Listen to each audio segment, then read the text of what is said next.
Hello friends, welcome back to second part of Ranthambore fort. तो चलिए आपको आगे दिखाते हैं रणथंबोर फोर्ट।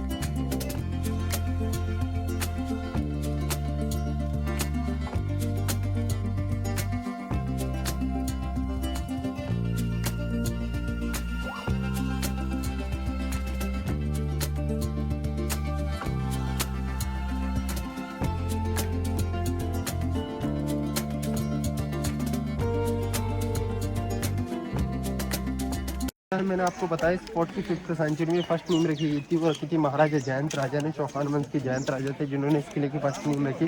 उस टाइम पे इस किले को बनाने में लगभग 444 ईयर्स का टाइम लगा। 944 इसका कंप्लीट टाइम है। 1192 के समथिंग यहाँ पे पृथ्वीराज चौहान वगैरह, गोविंद देव, नाहर देव, बलवंत देव वगैरह यहाँ के रूलर रहे।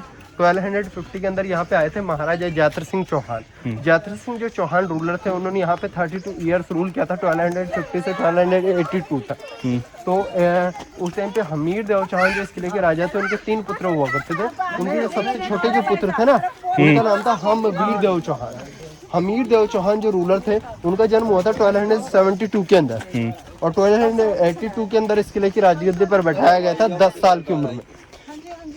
जब वे इस किले की राजगद्दी पर बैठे तो उन्होंने एक शपथ ली थी कि शरणागत को शरण देना मेरा फर्स्ट धर्म है और भूखे को खाना खिलाना मेरा सेकंड धर्म है। तो ये शपथ लेते हुए इस किले की राजगद्दी पर बैठ गए। उस टाइम पे दिल्ली का जो बादशाह हुआ करता था वो था सुल्तान जलालुद्दीन खिलजी, जिसने इस फोर्ट के ऊपर फर्स्ट अटैक किया था। वो क्या है, इस किले पर सेना शक्ति बल से विजय प्राप्त नहीं कर पाया था। वो यहाँ से निराश होकर के दिल्ली चला गया था। दिल्ली जाने पर उसने वहाँ से एक धोखे का, चीटिंग का, छल कपट का लेटर लिखा, जिसमें लिखा हुआ था कि हुजूर मैं आपसे संधि करना चाहता हूँ, आपसे दोस्ती करना चाहता हूँ, आपकी शरण में आना चाहता हूँ। लेकिन हमीर देव चौहान ने सोचा कि अगर इससे बात करने के लिए इसके कैंपस में जाता हूँ तो मेरे साथ धोखा भी कर सकता है, चीटिंग भी कर सकता है। तो जिसके कारण मैं तो इसके कैंपस में नहीं जाऊँगा। मेरे 3 सोल्जर हैं, रनिमल, रक्कीपाल और सामंत भोजरा। इन तीनों सोल्जर को मैं अलाउद्दीन खिलजी कैंपस में संधि के लिए भेज देता हूँ। तो उन तीनों सोल्जर को अलाउद्दीन खिलजी कैंपस में भेजा गया।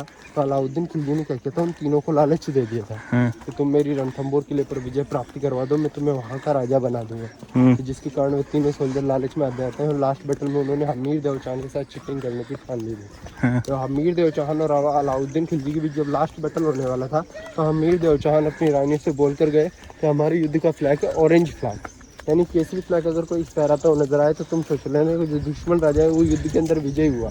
और अदरवाइज वो ग्रीन या ब्लैक फ्लैग अगर कोई फ्लैग फहराता हुआ नजर आए तो तुम सोच लेना कि जो दुश्मन राजा है वो युद्ध के अंदर विजयी हुआ। अगर वो किले के अंदर आता है तो वो तुम्हारे साथ दुष्व्यवहार करेगा। तो उनके दुष्व्यवहार से बचने के लिए उन्होंने एक रास्ता चुना था जिसे बोलते जोहर, यानी सेक्रीफाइस कर लेना। ये कहते हैं वो राजा रणभूमि में बैटल के लिए चले जाते हैं। जब हमीर देव चौहान और अलाउद्दीन खिलजी के बीच जब लास्ट बैटल हुआ उस टाइम क्या हुआ, सेना शक्ति बल से हमीर देव चौहान राजा की जीत हो जाती है। जीत होने पर हमीर देव चौहान ने अपने तीनों सोल्जरों को आदेश दिया कि तुम किले में जाओ और किले में जाकर के हमारी जीत के फ्लैग फहरा दो। लेकिन उन तीनों सोल्जरों ने क्या किया, रॉन्ग फ्लैग, गलत फ्लैग फहराते इस किले की तरफ भागे। रॉन्ग फ्लैग को देख करके रानियाँ वगैरह सब जौहर करने वाली थी। हमीर देव चौहान अपनी जीत को लेकर के आगे बढ़ रहे थे। उन्होंने देखा कि जो मैन सोल्जर था रनमल महावत, वो सेकंड गेट पर रॉन्ग फ्लैग फहरा रहा था। तो रॉन्ग फ्लैग को देख करके उनको काफ़ी क्रोध आता है। क्रोध में आते उन्होंने अपनी तलवार निकाली और रनमल माहौत का हेड काट कर सेकंड गेट पर सजा दिया। उसका हेड काटते जैसे ही हमीर देव चौहान आगे बढ़े तो उन्होंने देखा कि जो 2 सोल्जर और थे, रंतीपाल और सामंत भोजराज, उन्होंने क्या किया, गेट नंबर 3 को अंदर से क्लोज कर दिया, अंदर से बंद कर दिया। तो कहा जाता है कि उस टाइम पर हमीर देव चौहान जो राजा थे, ये क्या हाँ, शिव जी के काफ़ी बड़े भक्त हुआ करते थे। इन्होंने क्या किया, शिव जी से प्रार्थना की कि शिव जी मुझे ऐसा वरदान दो कि मैं इस माउंटेन को चढ़ता हो जाऊँ और किले में जाकर के रानी को जोहर से बचा सकूँ। तो कहा जाता है कि उस टाइम पे हमीर देव चौहान का जो हॉर्स था वो एक माउंटेन को चढ़ता इस किले के अंदर एंट्री करता है, जहाँ वो पैर थे। बिल्कुल था। तो जैसे उस माउंटेन को चढ़ते किले के अंदर हमीर देव चौहान पहुंचे तब तक क्या है, रानियाँ वगैरह सब जोहर कर चुकी थी। अच्छा। जोहर जो होते हैं 2 प्रकार के होते हैं, अग्नि जोहर और जल जोहर। जो शादीशुदा जो रानियाँ होती है वो अग्नि जोहर करती हैं। जो अनमेरिड राजकुमारी वगैरह होती है वो जल जोहर करती है, पानी में कूद करके सुसाइड करती है। तो जो मैरिड रानियाँ वगैरह थी उन्होंने सबने अग्नि जोहर कर लिया। अनमेरिड हमीर देव चौहान की पुत्री हुआ करती थी जिसका नाम था देवल देव, जिसको हमीर देव चौहान प्यार से पद्मा करके पुकारा करते थे। तो जो पद्मा जो थी उसने क्या है, इस किले के एक तालाब के अंदर कूद करके सेक्रीफाइस किया था, वो ये है पद्मावती तालाब। अच्छा। लोकल लोग इसको पदमला सागर के नाम से जानते हैं। जहाँ पे राजस्थान का फर्स्ट जल जोहर हुआ है। जोहर 2 प्रकार के होते हैं, हाँ, अग्नि जोहर और जल जोहर।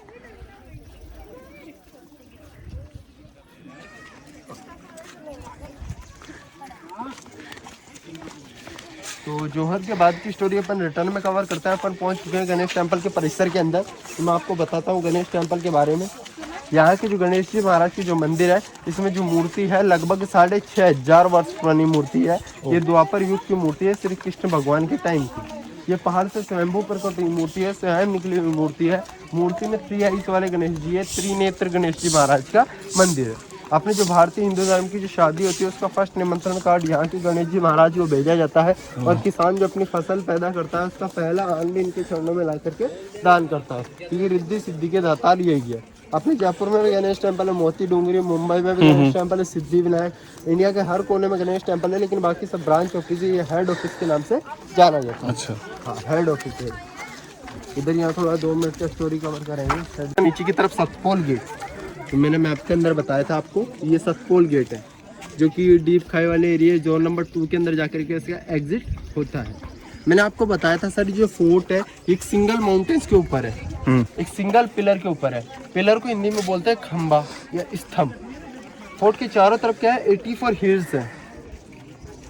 84 जो हिल्स है, ये सभी क्या है, बैटल फील्ड है। ये उसी का एक पार्ट है, बैटल फील्ड यानी रणभूमि। बैटल फील्ड को हिंदी में बोलते हैं रणभूमि। रणभूमि से एक संस्कृति शब्द लिया गया है, रण। रण, ये जो फोर्ट है सिंगल पिलर पे है। पिलर को हिंदी में बोलते हैं खंबा या स्तंभ, रण थंब।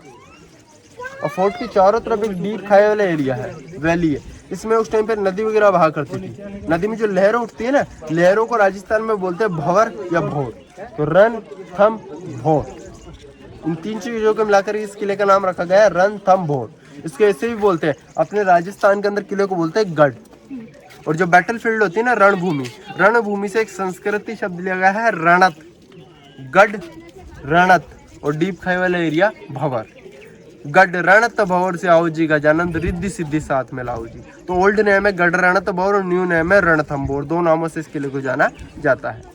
ओके फ्रेंड्स, ये त्रिनेत्र गणेश जी का इकलौता मंदिर है जो 1300 AD में बनाया गया था। इस मंदिर को प्रथम गणेश जी का मंदिर भी कहा जाता है। ये गणेश मंदिर की यूनिक चाय।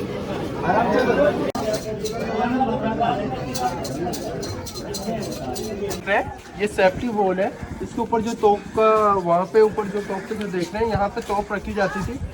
जब एनिमी अटैक करने के लिए आता था, तो इसके चारों तरफ, ये किले के चारों तरफ जो 84 हिल्स थी, ये सभी क्या है, बैटल फील्ड है।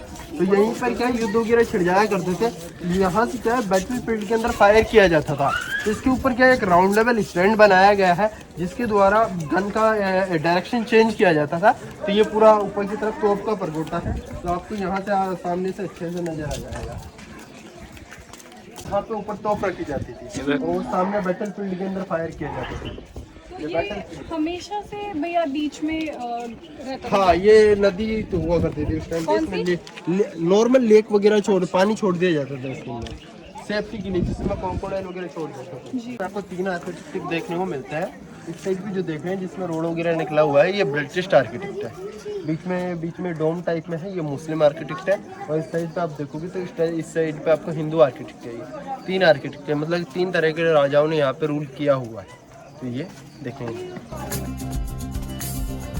फ्रेंड्स, उम्मीद करता हूँ कि आपको हमारी वीडियो पसंद आई होगी। प्लीज़ हमारी वीडियो को लाइक, शेयर, सब्सक्राइब कर दीजिए और कमेंट्स करके अपने व्यूज़ भी बताइए।